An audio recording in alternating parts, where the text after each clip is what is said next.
So to talk about boosting non-oil exports, of course, begins with rehabilitating the ports. This, of course, is not a new message, but we'll keep talking about it. That was the managing director of Nigeria Ports Authority, Mr. Mohammed Bello Koko. In other matters now, the federal government has secured $800 million from the International Bank for Reconstruction and Development, the World Bank, as part of its post-subsidy palliative plans.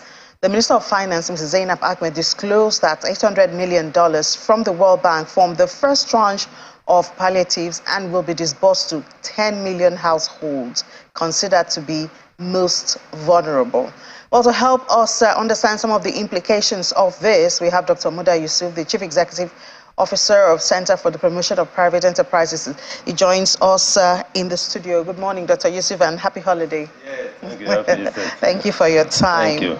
So the first thing that came to my mind when I saw this $800 million was, has this been factored into that projection of 77 trillion naira debts that we're going to have by June?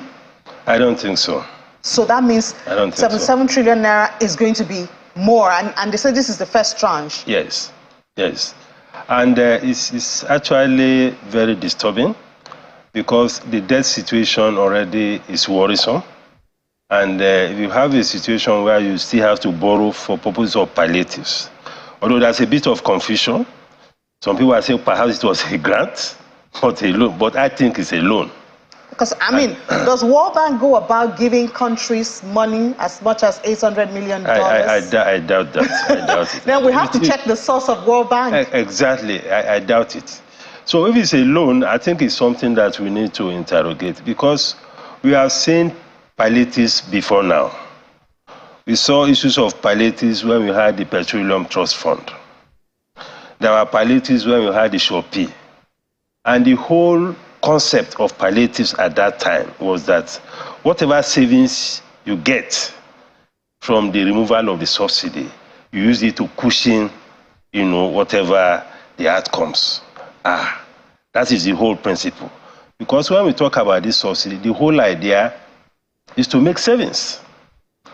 And if we're able to remove it as fast as we wish we could, we are talking of savings of between 6 to 7 trillion, So ideally, whatever palliatives that we need to do, you do it from the savings that you get from the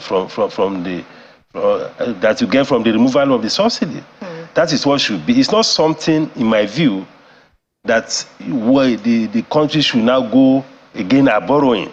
That is one. Secondly, whatever we need to do around these palliatives, I think it is better left for the incoming administration.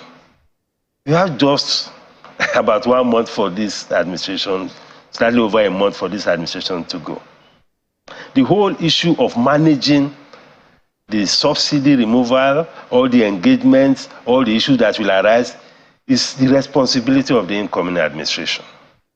So the issue of, okay, it is good even if they have secured that money, but whatever has to be done with regard to disbursement, the minister was talking about this social investment framework, the register and all of that. I think it is better left for the incoming administration. Because that's also another area of questions that is going to be shared among those that are considered the most vulnerable. Yeah. We had the 5,000 naira. Was it the 5 or the 10,000 naira? 5,000. That was controlled by the office of the vice president. Yeah. I mean, it raised some dust that I don't think are totally settled at this time. So the definition of the most vulnerable, how you get them registered, where are they, what parts of the country, that also raised, so when we talk about sharing this $800 million to the most vulnerable, there's so many questions, that it seems Nigerians are not really settled with that. We might just be getting this and increasing our debt as we're not sure of the status of the $800 million yet, without really feeling the impact. Yes, it is important to do a proper audit of the whole social investment program framework to be sure that even if we are deploying it to ease the burden of the poor, we have to be sure that we are doing it properly. And I agree with you, there has been issues as to the integrity of the register itself. this register of the 10 million people and all of that, households, the integrity of the register, how it was compiled, how equitable the distribution. These are very fundamental issues that we need to address. You know, if we must even use the social investment framework. And beyond that, there's a policy dimension to palliatives. Palliatives is not just about distributing money. It's also about creating the environment for some critical, players in the economy. Using our fiscal policy, just like import duty, for instance, we want to encourage more private investors to go into refineries. We want to encourage more private investors to go into pipeline construction, all this critical investment that should take place in the downstream oil sector.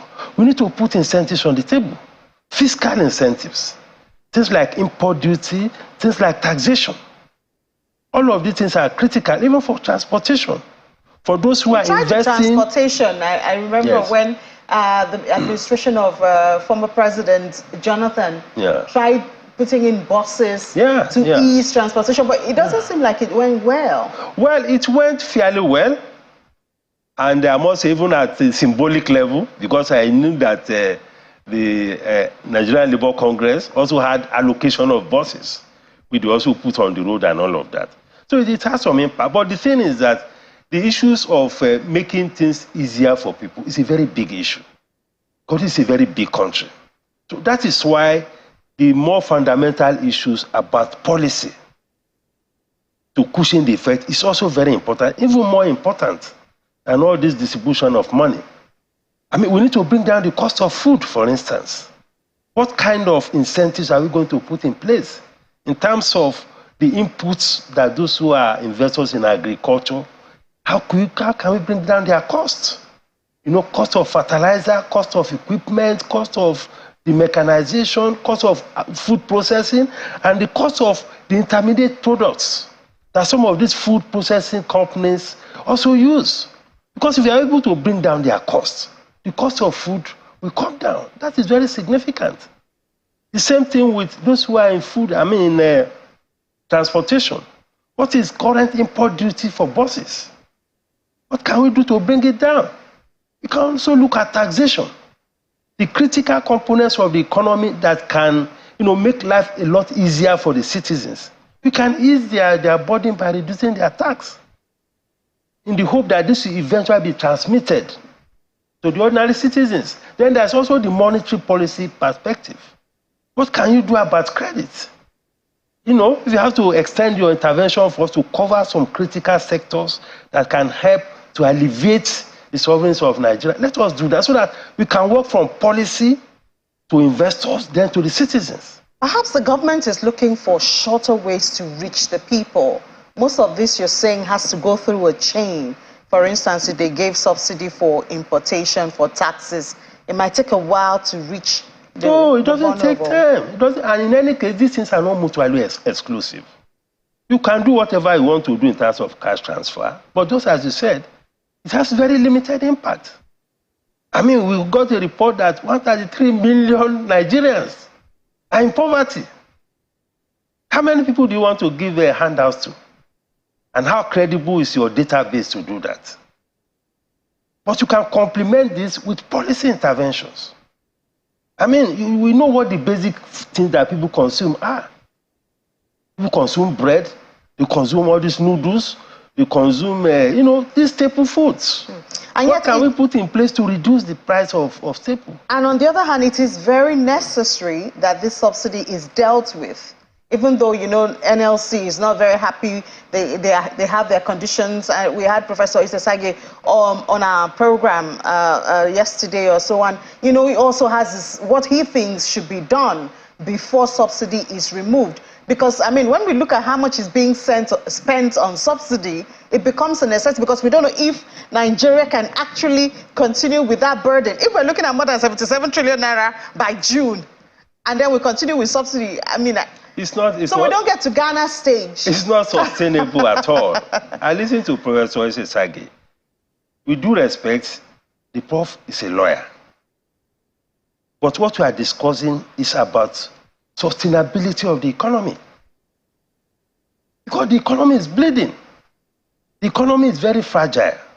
This economy cannot carry the weight and the burden of this subsidy.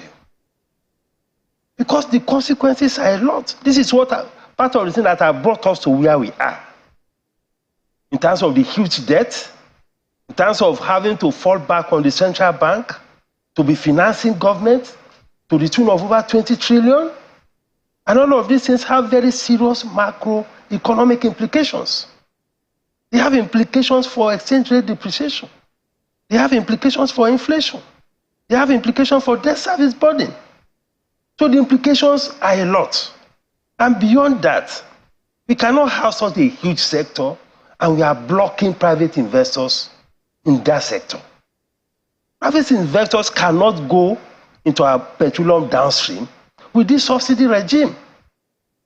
And this is not a business that the government can do sustainably. Evidence is there. The refineries have been down for how many years now? The PIA is a law. It's a law, but the way it is, I think political expediency and some of these considerations seems to be, superseding even the legal instruments that exist. Because right now we are even practically violating the law.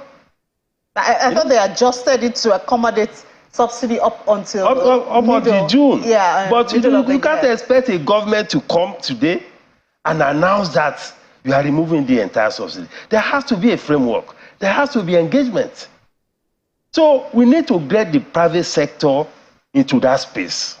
And the only way to do that is to remove this subsidy so that we can have more investment. And we're able to do that. We'll be looking at investment of between 5 to 10 billion US dollars. Because you have investors in refineries, you have investors in transportation, processing, gas, fertilizer, and so many things. So that means we should even be in a position to be exporting petroleum products to our neighboring countries legally. Not through the bank. No, not through all this money. So that means the incoming administration ought to be very busy, even as we speak. They have to, in fact, the engagement ought to have started now. Because the Labour keep insisting that unless the refineries work, the Nigerian government, the bureaucracy, or the political actor are not structured to be able to run a refinery. We'll just be wasting money. So Labour should be focusing more on how we can ensure a proper transition. They should be engaging more on these palliatives. We should be engaging more on how we can ensure competition. Because I've heard some labor unions, labor leaders saying that after all, you said they should deregulate. Look at what is happening to diesel. Look at what is happening to kerosene and aviation fuel. But the big issue is that there is no competition. Without a proper competition framework, subsidy removal can also not achieve the objective. So one of the basic things that we need to do is to ensure that we have a sustainable, very robust competition framework, so that we don't have monopolies in that space. Yeah, when you mentioned monopoly, I remember Dangote Refinery. A lot of people are very expectant that with the resumption of, refining by Dangote Refinery, everything is just going to be fine. No, certainly not. Certainly, that is, we need to also manage expectations. Dangote Refinery is a private investment. It depends on how much you sell crude to Dangote refineries. Then he has to put some margin. He has investors. He has also raised funds domestically and externally. All of these debts have to be liquidated. So we need to manage the expectation. But what is more important is to encourage more investors to come into that space and ensure that there is competition. But the fear of some oil marketers have placed a petrol price at 750 naira for a litre once the subsidies, the fear of that alone. No, you see, that is also sending a very wrong signal. There are things you can put in place so that you don't have this kind of problems.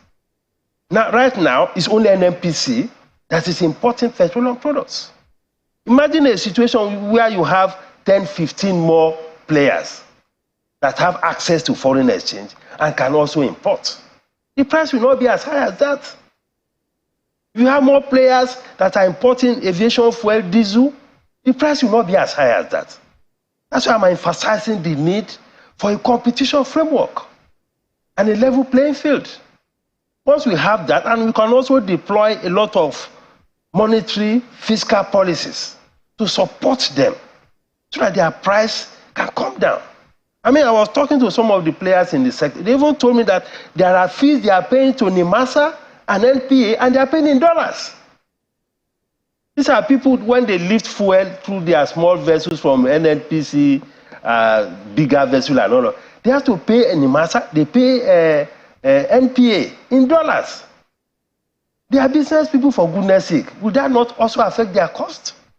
So we need to look at all the cost variables of all these players so that we put them in a position where their cost can come down and they can also offer something better. And progressively, as we stabilize with that, we have more players even producing domestically.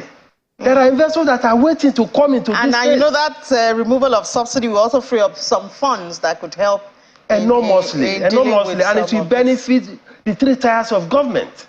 To benefit the federal Nigerians. And Nigerians, of course. I mean, if the local government is getting more funds, if the state governments are getting more funds, of course it will impact invariably on Nigerians. Hopefully. Hopefully, yes. Dr. Muda Yusuf, Chief Executive Officer of Center for the Promotion of Private Enterprise. Thank you so much. Thank you. And happy holidays again. Enjoy the rest of the holiday. Thank you.